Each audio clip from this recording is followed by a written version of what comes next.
Estamos de volta. O programa de hoje é sobre elétrica em condomínios. Um barril de pólvoras. Pode ser algo muito preocupante, é algo muito preocupante. Se você não assistiu o primeiro bloco, volte e assista, porque tem informações cruciais para o seu condomínio. E agora no segundo bloco a gente vai falar sobre a ABNT, sobre NR, sobre melhoria, sobre economia. Vem com a gente.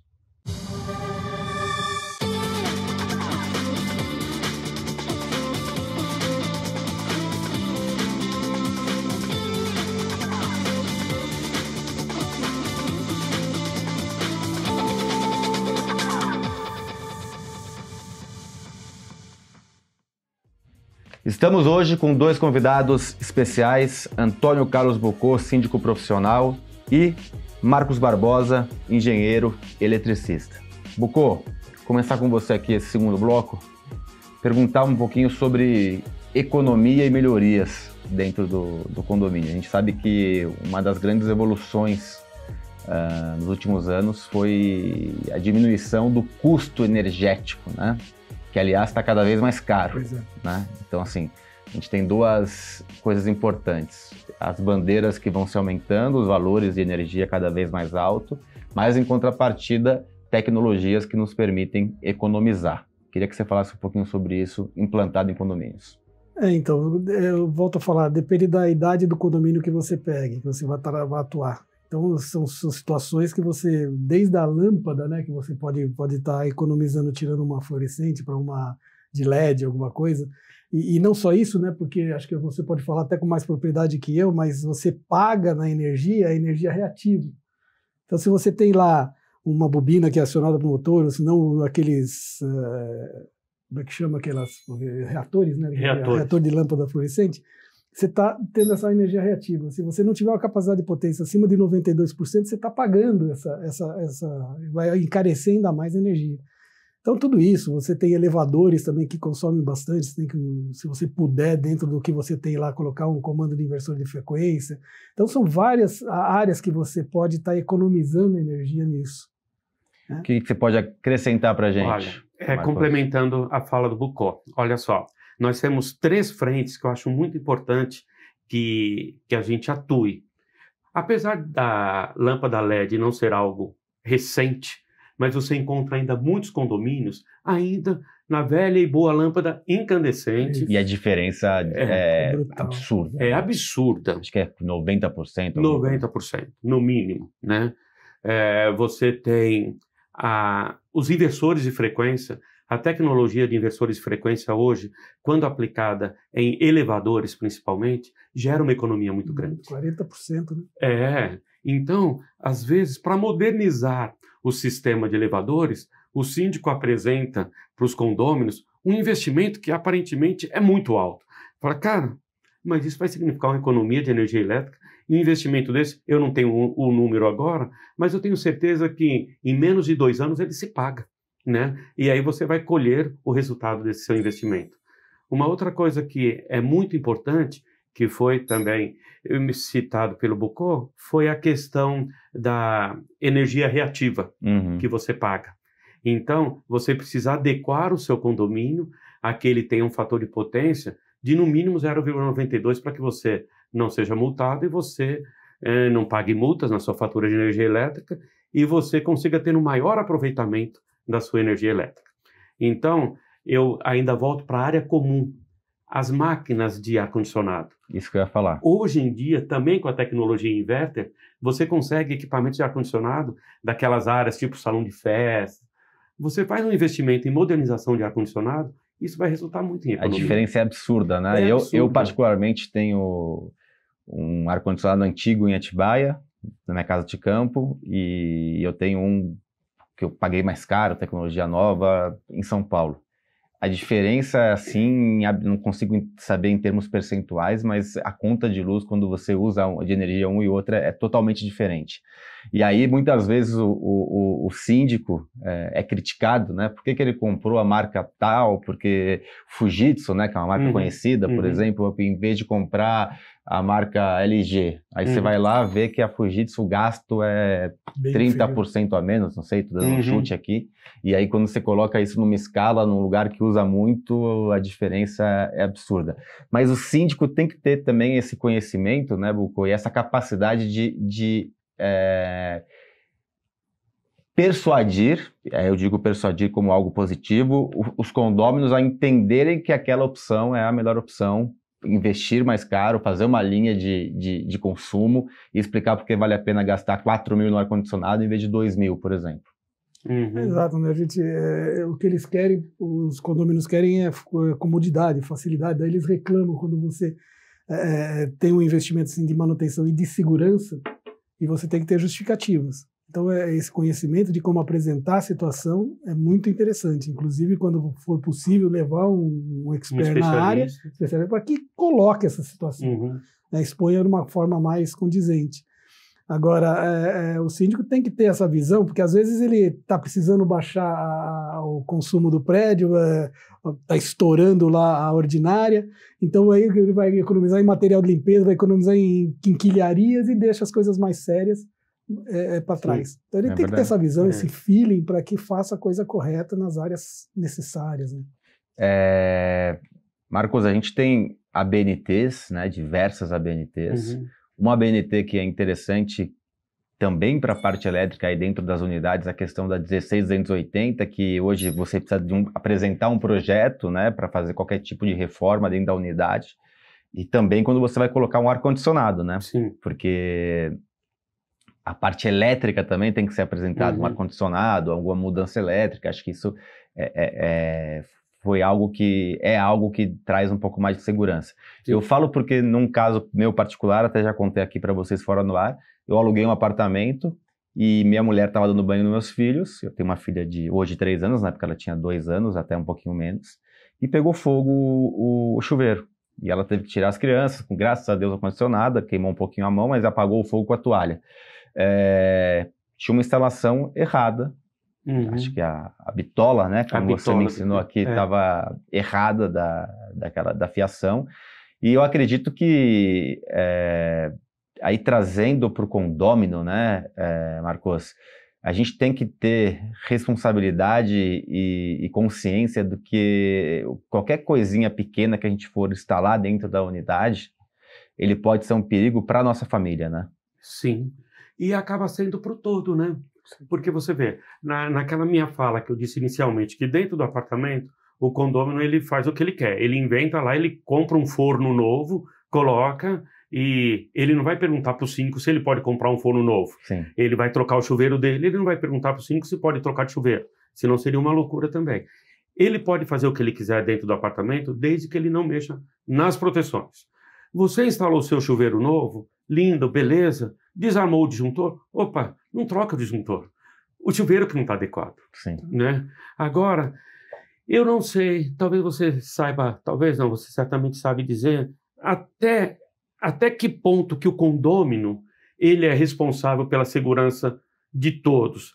Não seria ideal que fosse feita uma vistoria nas instalações elétricas de cada unidade por um profissional? Tipo, por exemplo, você tem lá o seu condomínio e que você toma conta, e aí você contrata um engenheiro, por exemplo, eu, para fazer uma avaliação nas condições das instalações elétricas. Por exemplo, não, de preferência. Né? Não, se ele quiser o melhor, será eu, com certeza. Aí, eu vou lá, eu não vou ficar olhando a instalação da pessoa toda, não é assim que você faz. Eu faço muito laudo da NBR 5410 instalações elétricas. Você fala, deve ser uma loucura você fazer um laudo de instalações elétricas de um apartamento. Você tem que ficar abrindo todas. Não, a gente não trabalha assim. O que é que você faz? Você abre o quadro de força e você checa a compatibilidade entre a bitola dos condutores e a potência e a proteção. Se a sua proteção ela está ali para, por exemplo, 20 amperes, ela vai desarmar com 20 amperes, o seu condutor não pode suportar menos que isso. Então eu fico olhando. Proteção de 20, o condutor tem que ser pelo menos 2,5 milímetros. Opa, não é 2,5 milímetros. Aí eu já vou dar no meu laudo, né? Bitola, proteções incompatíveis com os condutores. Aí você já sabe que aquela sua unidade lá tem um problema que pode colocar em risco o prédio todo.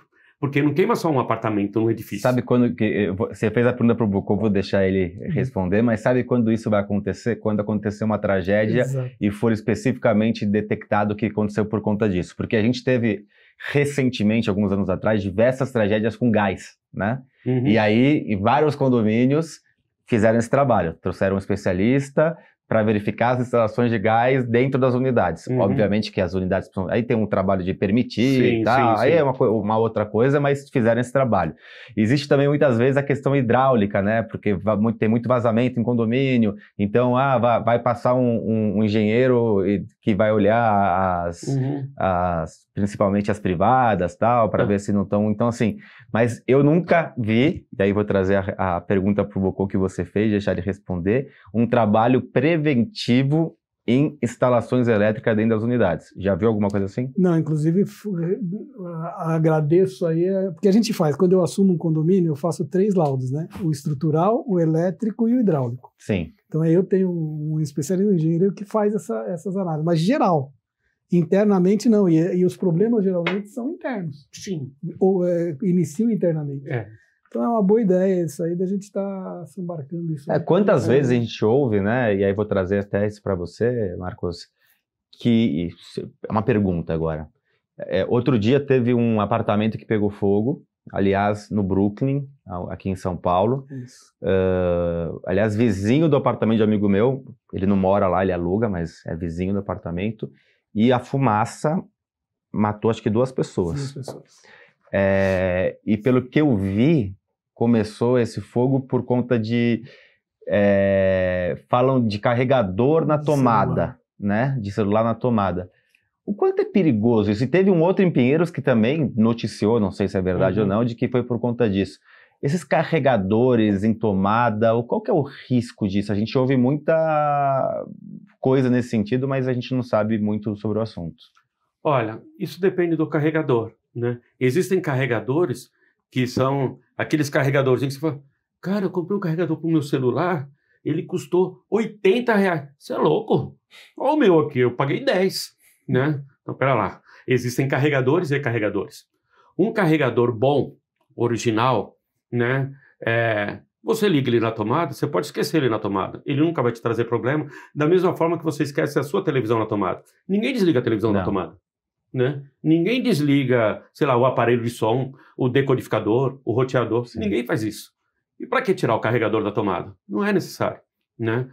Na época que teve problemas de energia, que todo mundo falava, olha, quando sua TV está em stand-by, ela tem um consumozinho. Desliga. Mas era uma outra questão. Era questão para você, para inglês ver, né? Porque, na verdade, uma televisão, no nosso problema de fornecimento de energia elétrica que existe no Brasil, o descaso político que existe falam para aqui... desligar quando vai viajar, porque pode queimar a televisão.